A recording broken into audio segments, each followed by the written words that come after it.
Oh, hello there. Welcome to our ongoing coverage of the 2023 Shanghai International Auto Show. In this particular video, we are going to be giving you a look at what we think are some of the wildest, the coolest, and the strangest cars from this year's show.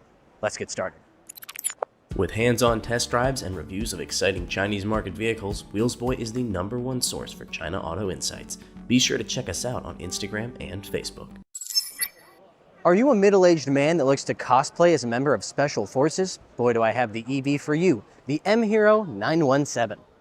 Okay, perhaps I'm being a bit harsh because I personally cannot stand this style of fake military vehicle, but there is some pretty impressive statistics underneath of all of this. There are two versions, a pure EV and an extended range EV. The pure EV has 800 kilowatts of power, about 1,000 horsepower. 0 to 100 is 4.2 seconds, it has about a 500 kilometer range from a, are you ready for this?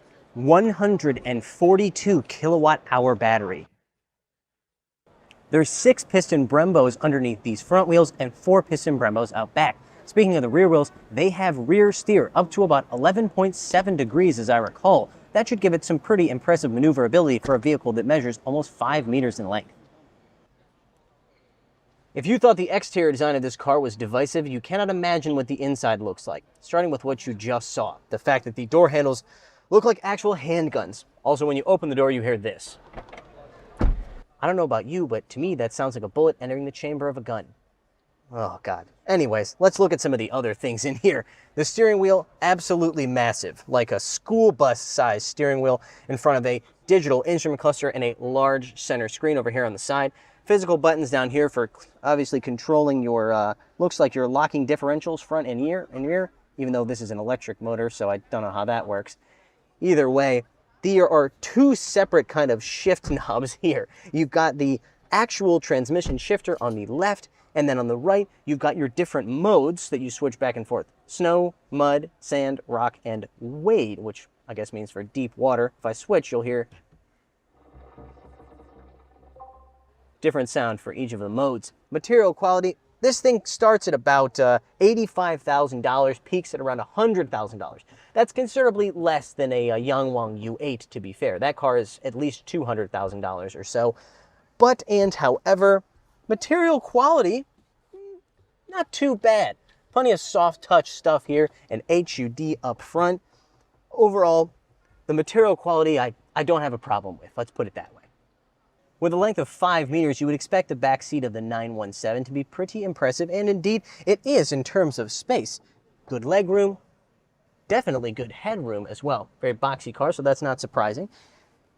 5-seater with this fold-down center armrest, cup holder here, a little LED screen that appears to be locked on this particular car, but, oh, no, I unlocked it. It just doesn't work very well. You know, let's see, your seats, your AC, your multimedia, your lights, all the things you would expect. Storage area here for your phone. Fold that up and have a look at this. Fold down table for all the business you need to do in the back seat of your 917.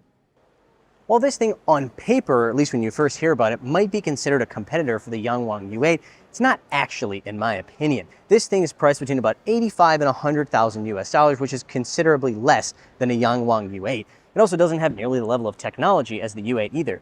Dual motors on both the EV and the extended range version, whereas there's quad motors on the U8, one on each corner. Ultimately, I think that this car appeals to a very specific market, and it is not me. Chinese EV manufacturer Hycan has chosen the Shanghai Auto Show to debut their V09 all-electric MPV. However, the one that I'm really interested in seeing is a special version that's over there. Let's go check it out. This is the special Atelier version of the V09, which, believe it or not, I'm told is actually going to become a production model. This was designed by the same people that brought you the incredible Lamando Triple XL, as well as the Tank 100 that we showed you earlier this year. This thing's got a lot of different designs, obviously, specifically up in the lights. You can see this is a very unique look that they've done here. This is going to make it to production. They've also got the headlights mounted down below, though those are probably going to move up a bit for regulatory reasons. Overall, it's a much cleaner design. I would describe it as the anti-Alphard, and in fact, the designer told me that that was what they were going for. They felt like the modern MPVs, as I've personally complained, are just way too in your face. This one, much more subtle.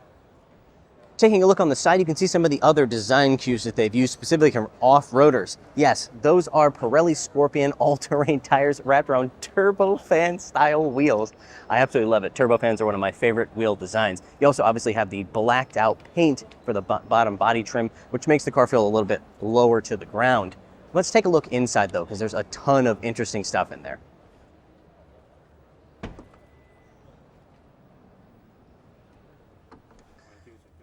This thing was designed with KOLs, or I don't know how to put it, selfie models perhaps, in mind. So there's a bunch of different things. First of all, this table here, you've seen this in other cars, but I'm told this is gyroscopically designed, meaning this will stay flat no matter the angle of the car. It also has this special mirror that is magnetized, so it will stay in place when you put it down. It can also be stored down here below the table. The screen here has been replaced with an iPad Pro, which you can actually take out of the frame and also put here on the table. The other design elements are largely similar to what you would see inside the V09, but there are some cool details. This modular kind of area here, you can put different screens or whatever. The materials, probably the most noticeable difference. Instead of traditional leather, they chose to use a fabric material. I actually quite like this. Grippier than leather, but also probably easier to clean as well. Overall, very nice design. And I forgot about the roof. When this thing goes into production, this is going to have adjustable brightness and colors as well. And these, there's a whole strip up here where you can move these power sockets. These appear to be 110 volt or maybe 200 volt sockets. You can move them all along this strip to use to power your camera or whatever you need to use. Now we turn to what is undoubtedly one of the most fascinating EV brands here in China, and that is Hi-Fi. Their X and Z models sell for in excess of $100,000 here in the Chinese market. But this is their volume seller, the new Hi-Fi Y. The styling of the Hi-Fi Y might be outrageous compared to traditional SUVs, but it's a step towards sanity compared to the X and the Z. That doesn't mean it doesn't retain some of the interesting styling elements, however. That includes LED panels, both front and rear, and more importantly, those outrageous two-piece rear doors that you found on the X. Specific prices haven't been announced, but we do know that it will be somewhere between $58,000 and $72,000, which will put it in direct competition with models like the Neo EC6 and the Cadillac Lyriq. Meet Poo Poo. This adorable little penguin character is a popular gift here in China. So popular that Best Tune, a Chinese brand, has chosen to create a kind of collab using their car, the Little Horse, between the Little Horse and Poo Poo the penguin. This particular version has a modified exterior, obviously, and has been done in cooperation with QQ, one of China's largest messaging platforms. The Little Horse will be debuting in July of 2023, and when it does, it will probably not have quite this bright colored of an interior. This is a special edition, especially those exterior things you see on the outside. Those are not going to make it to production. What probably will make it to production is this overall layout, which reminds me quite a bit of the Wuling Hongguang Mini EV in its simplicity. Interestingly, they've chosen to put the transmission knob here on the dash as opposed to between the seats. Material quality? Well, the price hasn't been officially announced, but if it's anything close to the Wuling Mini EV, it's going to be very, very low, probably sub $10,000, so the quality is about what you would expect. Ion, an all-electric sub-brand from Chinese automaker GAC, debuted their electric supercar, the Hyper SSR, before. However, now it is officially on sale, and we know the price: $185,000 or $245,000, depending on which trim level you choose. That price is in US dollars, by the way, not RMB, but you do get a lot of car for the money. Underneath is a dual motor electric powertrain, of course, making 900 kilowatts or around 1,225 horsepower. 0 to 100 is a claimed 1.9 seconds. We don't know anything about the battery or range as of yet, but we do know that the body is made from a combination of metal and carbon fiber. Inside of the Hyper SSR is a very simple interior with what appears to be 2 screens, including a digital instrument cluster that is very far away from the driver and a round steering wheel. While the vehicle is on sale, deliveries will not begin until October of 2023. The Shanghai Auto Show has been exciting for a lot of reasons, one of which is that it's seen the debut of what we're told is the world's first 4-seat EV coupe.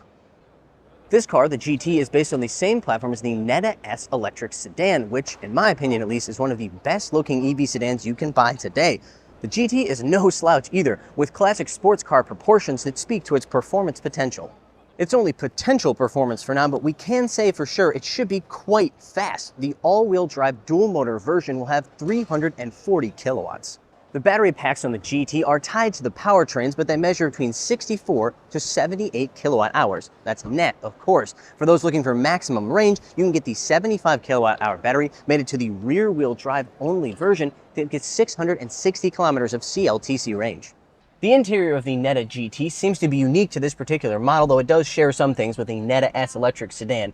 Gone is the passenger screen of the Neta S, but this does retain the gigantic 17.6-inch center screen. Down here between the seats are some other interesting details like some carbon fiber, well, look at least materials, and a very dainty little crystal thing that looks like a shift knob, but that's up here. What this does exactly, I will not know, I guess, until I drive the car, hopefully later this year. Prices for the GT will range between $26,000 and $33,000 US when it debuts later in 2023. We are here at the stand for Yangwang, BYD's new high-end brand, and we are first going to start with this, the Yangwang U9 electric sports car. Now, there isn't too much known about this car. We know it will probably have a quad-motor powertrain, just like the U8. We'll get to that in a moment, by the way. We also know that it's going to use DCIS X. That is again, not very detailed as far as information goes, but we know it's going to be BYD's most advanced, sportiest, most highest performance suspension system that will probably be hydraulic. Some of you may have seen online where this thing came onto stage at a recent press conference and literally danced and then jumped up off the ground. I mean, all 4 tires clearing the ground. This is only my second time seeing this car in person and my first time getting up close like this, and I have to say, it does not disappoint. I don't know what it looks like from the photos or in this video, but in person, it's a truly impressive looking sports car design. The details like the headlights are beautiful. Overall, it looks like quite a performer. It took some doing, but we are going to be giving you a look at one of the most hotly anticipated Chinese cars of 2023, the Yangwang U8, which will start at $160,000 US.